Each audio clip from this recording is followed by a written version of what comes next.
March মাসের শেষ সপ্তাহে লটারি কেটে 4টি রাশির ভাগ্য খুলতে চলেছে। আপনার রাশি সেই তালিকায় রয়েছে। ভাগ্য পরখ করে দেখতে চান? একবার লটারি কেটে দেখতে পারেন। লোকসান হওয়ার আশঙ্কা থেকে থাকলেও ভাগ্য সঙ্গ দিলে লাভও করতে পারেন। এই বিষয়ে আপনাকে সাহায্য করতে পারবে জ্যোতিষশাস্ত্র।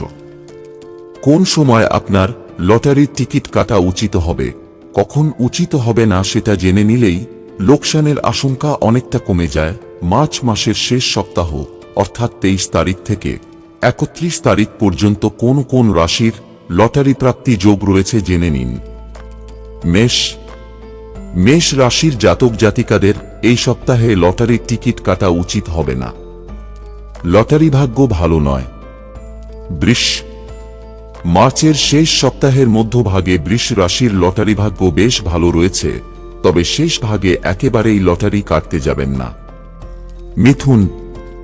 মিথুন রাশির জন্য গোটা সপ্তাহটাই বেশ ভালো দেখা যাচ্ছে, কিন্তু খুব বেশি অঙ্কের লটারি কাটতে যাবেন না। কর্কট এই সপ্তাহে কর্কট রাশির লোকজন মন চাইলেই লটারি কেটে ফেলবেন না।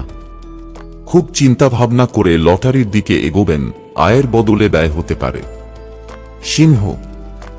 সিংহ রাশির জাতক জাতিকারা এই সপ্তাহের যে কোনো সময়ে লটারি কাটতে পারেন। লটারি ভাগ্য ভালো রয়েছে। কন্যা মার্চের শেষ সপ্তাহে কন্যা রাশির অর্থভাগ্য বেশ ভালো দেখা যাচ্ছে। ভাগ্য পরখ করে দেখতে চাইলে লটারির টিকিট কেটে দেখতে পারেন। তুলা রাশির জাতক জাতিকারা এই সপ্তাহে লটারির দিকে বিশেষ ঝোঁক দেখাতে যাবেন না। লাভের বদলে লোকসান হওয়ার আশঙ্কা রয়েছে। বৃশ্চিক মার্চের শেষ সপ্তাহটা বৃশ্চিক রাশির জন্য লটারির দিক থেকে মধ্যম প্রকৃতির থাকবে। মন চাইলে একবার লটারি কেটে দেখতে পারেন। ধনু রাশির জাতক জাতিকারা এই সপ্তাহে লটারির টিকিট কাটতে পারেন, আর্থিক যোগ রয়েছে। মকর এই সপ্তাহের প্রথম ভাগটা মকর রাশির জাতক জাতিকাদের জন্য বেশ ভালো দেখাচ্ছে। লটারি কেটে দেখতে পারেন। কুম্ভ রাশির জাতক জাতিকারা সপ্তাহের শেষ ভাগে একবার লটারি কেটে দেখতে পারেন।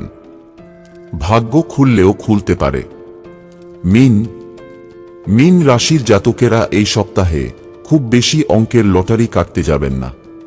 বন্ধুরা, ভিডিওটি ভালো লাগলে লাইক করুন এবং আমাদের চ্যানেলে নতুন হয়ে থাকলে সাবস্ক্রাইব করুন। ধন্যবাদ। আপনার দিনটি শুভ হোক।